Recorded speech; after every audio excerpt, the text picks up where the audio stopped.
Thank you, Mr. Secretary. My question is about what could be the coordinated response that you discussed today regarding the escalation of North Korean troops in Russia, since apparently this sanction policy didn't work. The same question is about China and the Chinese support to the Russian basic industries. What could be the response of G7 in addition to condemnation? Thank you so much.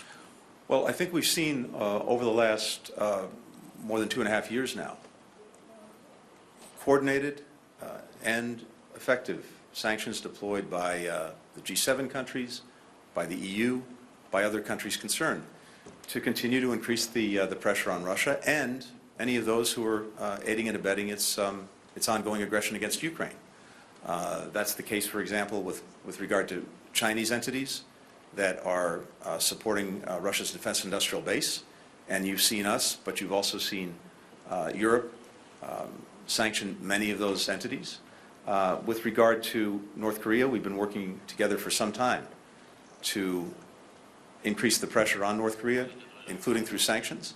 But I think what's essential here is this. China has an important role to play in using its influence with the DPRK, North Korea, as well as with Russia, to cease these activities. And in the absence of that, I think one of the things you're going to see is the countries in the Indo-Pacific region, and particularly on the Korean Peninsula, including the United States, including South Korea, including Japan, taking further steps to strengthen our own deterrence and defense capacities. And why is that? Because, as I mentioned before, we're deeply concerned about this two-way street.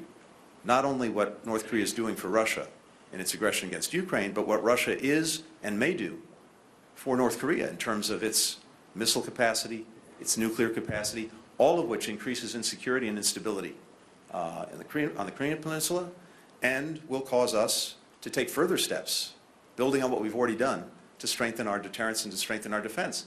And these are undoubtedly steps that, while not directed at China, China will not like. So when they are hearing not only from us, but from many countries in Europe and from many countries in Asia, the deep concerns that we all have about this relationship between Russia and North Korea, and as a permanent member of the United Nations Security Council, we, I think, would all look to China to use its influence to try to bring this to an end.